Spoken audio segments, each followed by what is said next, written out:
Surgeon उनका कहना ये है कि अगर आप एथलीट्स की सर्जरी कर रहे हैं तो आप पेरोनियस टेंडन यूज करो, क्योंकि उसका ग्राफ्ट जो है थिकर बनता है।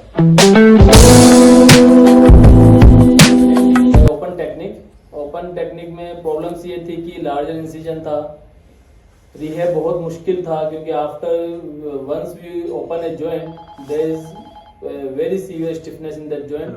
तो there are many challenges in open surgeries. 1920 से 2020 तक जो है कई तरह के चेंजेस आए, जिसमें सबसे पहले 1920s और up to 1980 the bone tendon bone graft was the favorite choice of surgeons. Still in America, this is the first choice for the surgeons. Anatomical landmark and importance of anatomical footprint. The ACL is an intra-articular but extrasynovial ligament. That means कि ACL joint में है but उस पर ऊपर synovial covering नहीं होती है. That's why ACL हम मोस्टली कहते हैं PCL की हीलिंग बेटर है, बट ACL की हीलिंग बेटर नहीं, क्योंकि PCL की ब्लड सप्लाई अच्छी है, ACL की ब्लड सप्लाई अच्छी नहीं है, साइनोवियल कवरिंग नहीं है।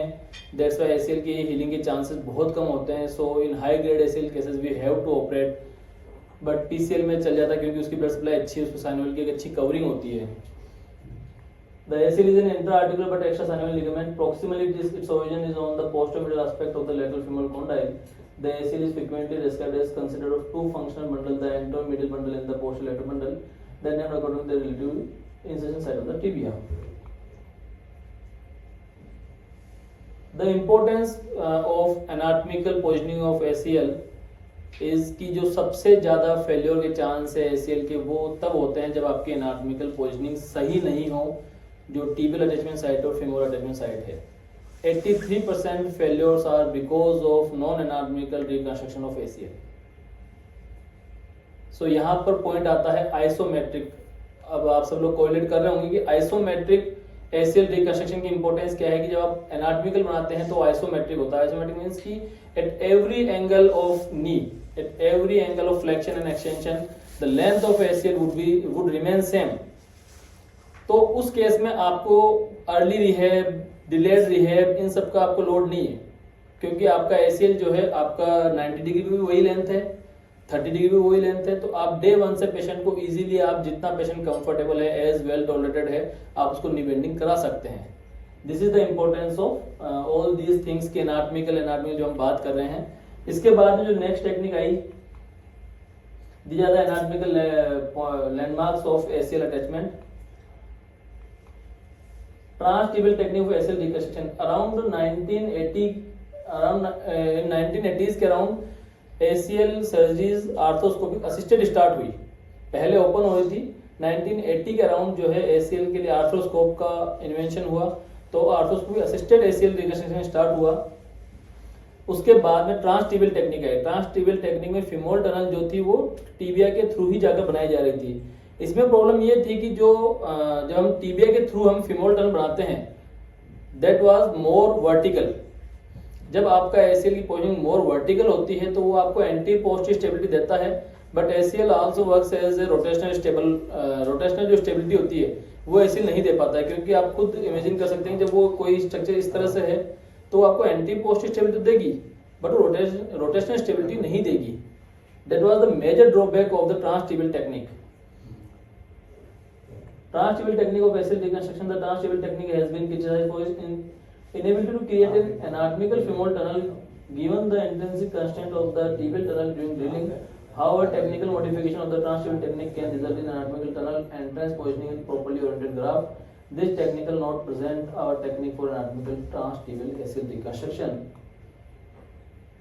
These are various tips and tricks to create more anatomical tunnel positioning by transtibial technique. But आज के टाइम में ट्रांसटिबियल टेक्निक कोई नहीं कर रहा है। ऑलमोस्ट बहुत जो पुराने सर्जन्स हैं वही कर रहे हैं, अब कोई भी ट्रांसटिबियल नहीं कर रहा है। जो भी रिसेंटली ट्रेंड सर्जन्स हैं वो सब ऑल इनसाइड या जो लेटेस्ट टेक्निक्स है उनको कर रहे हैं, कोई भी नहीं कर रहा है प्रेजेंटली। सो इसकी जो टिप्स एंड ट्रिक्स है उसको डिस्कशन करने का कोई मतलब नहीं। जब कोई कर ही नहीं रहा है तो वाई शुड वी डिस्कस कि हम उसको कैसे इंप्रूव करें। Preparing the graft. there are various grafts option in ACL reconstruction. जो 2008 तक bone tendon bone patellar graft was the first choice of surgeons. It is still first choice in America. But now in India we prefer hamstring tendon graft. Hamstring tendon graft में ये है कि आप जब नी के around operate कर रहे हैं तो hamstring tendon is also harvested from the knee, so local morbidity कम होती है। अगर आप और कहीं से लेते हैं तो उसकी मोर्बिडिटी ज़्यादा होती है।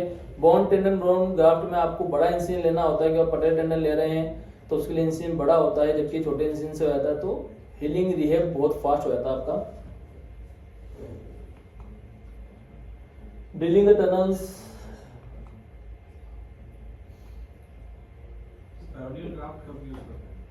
पेरिनियल ग्राफ्ट कब यूज करते हैं? पहले हम डिफरेंस समझें कि हैमस्ट्रिंग टेंडन ग्राफ्ट में उसमें क्या डिफरेंस है। बेसिकली पेरिनियल टेंडन ग्राफ्ट जो है आपका थिकर आता है ऑलवेज हैमस्ट्रिंग टेंडन ग्राफ्ट से। हैमस्ट्रिंग में आप या तो जो लेटेस्ट टेक्निक है ऑल इनसाइड टेक्निक, उसमें हम केवल सेमी टेंडिनोसिस लेते हैं, और जो उससे जो थोड़ी सी पीछे हम जाते हैं जो स्क्रू टेक्निक है या बटन की अदर टेक्निक है उसमें हम सेमी टेंडिनोसिस और ग्रेसिलिस दोनों लेते हैं। वो दोनों मिलाकर भी उतना नहीं बनते जितना पेरिनियस लॉन्गस अकेला बन जाता है।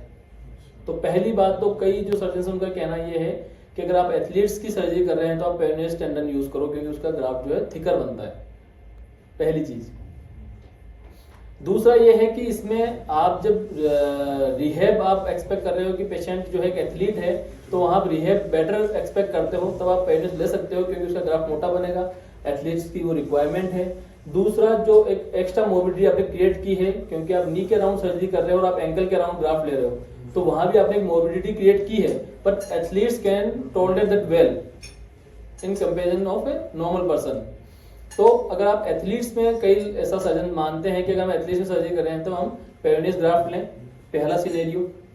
सेकंड सिनेरियो ये है कि जब आपकी प्राइमरी ऐसी सर्जरी हुई है उसमें अगर हैमस्ट्रिंग टेंडन यूज हुआ है तो आप सेकंड टाइम पर आप जो है अगर आप सेम लिम्ब से लेना चाहते हैं, आप अपोजिट लिम्ब को नहीं छेड़ना चाहते हैं तो फिर आप पेरिनियस टेंडन लेते हैं। जैसे कि मोस्टली केस में जिसमें मैंने बताया कि 1 जनवरी को मेरे पास में एक केस आया था जिसकी 10 साल पहले ऐसी सर्जरी हुई थी, उसमें हैमस्ट्रिंग टेंडन यूज हुआ था, अदर लिम्ब में जाना नहीं चाहता and I am well experience in taking all grafts, तो मेरे लिए पेरिनियस ग्राफ्ट लेना को बढ़िया मैंने वो ले लिया क्योंकि अदर लिम्ब को क्यों प्रिपेयर करना। ये दो मेन रीजन है कि एक तो एथलीट्स की आप सर्जरी कर रहे हो और आप उम्मीद करते हो कि ये रिहेब में अच्छा परफॉर्म करेगा क्योंकि athletes do well in rehab, तब आप जो है आप ले सकते हैं। दूसरा ये है कि आपके पास में हैमस्ट्रिंग उस लिम्ब में है ही नहीं जो कि प्राइमरी सर्जरी में काम आ चुके हैं, in that case you use peroneus tendon graft. दी जाता है एसियल फुटप्रिंट। एसियल फुटप्रिंट का सीधा सीधा ये है कि आप एंट्री पोर्शन देखते हो कि पीसीएस से 7 mm पीछे होना होता है आपको, और इसके साथ में जो लेटरल मेनिस्कस का एंटी हॉर्न है उसकी पॉजिटिव बॉर्डर के पैरेलल में होते हो, ये एंटी पोस्टल लैंडमार्क होता है। और मिडिल लेटरल लैंडमार्क में आप जो है सेंटर ऑफ बोथ स्पाइन लेते हो। If you are to do a mistake, अगर आप उसमें कुछ गलती करना चाहते हो तो आप थोड़ा सा उसमें एंटीरियर आओ, पीछे मत आप कंफ्यूज हो गया मैं सही जगह हूँ, थोड़ा मतलब मैं कॉन्फिडेंट नहीं हूँ, तो you can make your entry slightly interior. और अगर मिडिल लेटरल में कॉन्फिडेंट नहीं हो तो you can go slightly medial, but not lateral, never lateral and never posterior. Dr. Amit has joined us. He is also an arthroscopic surgeon and currently working with Dr. Laliत Modi in CK Birla Hospital. Drawback of transtibial approach बता चुका हूँ कि वो anatomical नहीं है, उसमें vertical जो orientation of ACL reconstructed ACL is more vertical which cannot give you rotational stability, it can give you anterior-posterior stability but not rotational stability. So pivot shift test would remain positive even after ACL reconstruction. इसलिए ट्रांसटिबियल तो वैसे भी अब all inside anterior cruciate ligament reconstruction with suture type augmentation button tie over technique. ये सबसे controversial topic है। इससे पहले मैं थोड़ा सा पीछे आता हूँ एक बार क्योंकि एक चीज में मिस है स्लाइड में कि जो अभी जो टेक्निक है हमारे पास में वो है एनाटॉमिकल एसियल रिकंस्ट्रक्शन, जिसमें हम 2 पोर्टल्स यूज करते हैं, एंटेरोलेटरल एंटोमीडियल। एंटोमीडियल हमारा वर्किंग पोर्टल होता है, एंटेरोलेटरल हमारा व्यूइंग पोर्टल होता है। हम इसमें एग्जैक्टली सेम एनाटॉमिकल टनल्स बना सकते हैं और इसमें 8% कोई कमी नहीं है। Then we come to the all inside technique.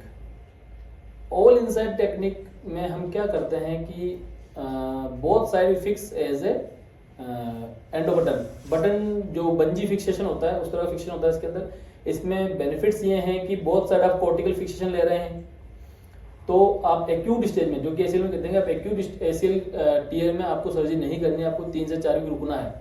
आप ऑल इनसाइड में अगर आप दोनों तरफ से बटन से फिक्स कर रहे हो तो you are getting a cortical fixation. आप मेटाफाइशियल फिक्सेशन पे नहीं हो तो मेटाफाइशियल फिक्सेशन दिक्कत क्या है, जब एक्यूट इंजरी होती है तो मेटाफाइशियल रीजन में इडिमा होता है, वहां पर अगर आपने स्क्रू से फिक्स किया है तो स्क्रू कैन गेट लूज, वो लूज हो सकता है बाद में, क्योंकि वहां पे एडिमा था, बाद में एडिमा जब उतर जाएगा तो वहां पे जगह हो जाएगी तो आपका जो है वो लूज हो सकता है। तो पहला पॉइंट ये है कि आप इसके अंदर both side you are getting a cortical fixation, तो आप उसको एक्यूट में कर सकते हैं। सेकंड, यहाँ पे आपको ग्रेसिलिस टनल लेने जो आप केवल सेमी-टी से बना सकते हैं, क्योंकि आपको ग्राफ्ट लेंथ जो है 6 सेंटीमीटर चाहिए केवल, उसमें आपको मिनिमम 9 सेंटीमीटर चाहिए, आपको केवल 6 सेंटीमीटर लेंथ चाहिए, तो यू कैन है ओनली सेमी टेंडर से आपका काम चल जाएगा। ग्रेसिलिस आपको नहीं निकालनी पड़ेगी, ग्रेसिलिस नहीं निकालनी पड़ेगी तो स्ट्रेंथ बनी रहेगी हैमस्ट्रिंग की ज़्यादा। दूसरा, आपका प्रोप्रियोसेप्शन जो है बेटर रहेगा, बट जहाँ तक मेरा एक्सपीरियंस है ये थियोरटिकल बात है, क्योंकि आप चाहे दोनों लो चाहे सिंगल लो ज़्यादा फर्क नहीं पड़ता है। क्लिनिकल प्रैक्टिस में मैंने ये देखा है, बट थियोरटिकल ये है कि हाँ ग्रेसिलिस अगर एक मसल बची हुई है तो why not to save that. तीसरा इसमें यह है कि आप जो है पेरिस्टियम को डैमेज नहीं कर रहे हो तो पेन कम होता है। चौथा इसमें यह है कि आप जब ऑल इनसाइड कर रहे हो तो आपका बोन लॉस भी कम होता है। अब आता हूं मैं असली जो कंट्रोवर्सी है, whether to use fibre tape और not to use. Fibre tape को लेकर बहुत ज़्यादा मार्केट में मतलब कंट्रोवर्सीज है, क्योंकि अब ये कैसे काम करता है इसका प्लस हम बात कर लेते हैं। फाइबर टेप जो है वो आप मैक्सिमम लेंथ ऑफ एसीएल की पोजीशन यानी कि हाइपर एक्सटेंशन में आप टाइट करते हो, और एसीएल जो है वो आप हर एंगल पर या फिर अपन बात करें 30 degree flexion, external rotation and posterior drawer में आप टाइट करते हो। तो पहली बात फायदा ये है कि जब आपका लिगामेंटाइजेशन, आपने एक टेंडन का लिगामेंट बनाया है तो एक लिगामेंटाइजेशन जो प्रोसेस है वो 9 मंथ्स लेता है। उस फेज में आपका जो ये फाइबर टेप है वो उसको लेंथनिंग से रोकेगा, उसको डैमेज होने से रोकेगा, उस फेज में आप उसको बचाता है वो। ये इसका प्लस पॉइंट है। नेगेटिव पॉइंट ये है कि ये जो है जब वो लिगामेंटेशन का प्रोसेस होता है उस दौरान ये इसको शील्ड करता है।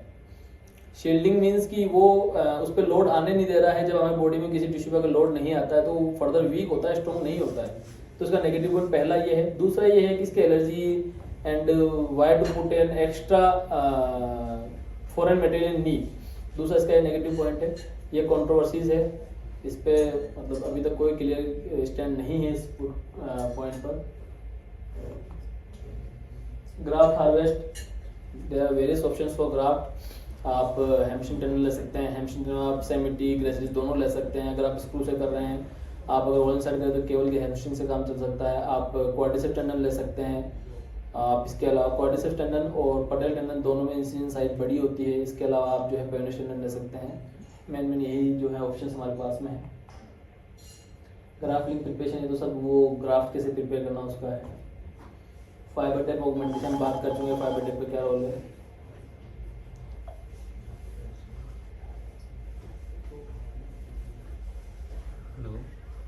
डॉक्टर मान है joined us. He is resident in SNS. Suture shuttling advantage हो, डिसएडवांटेज हो।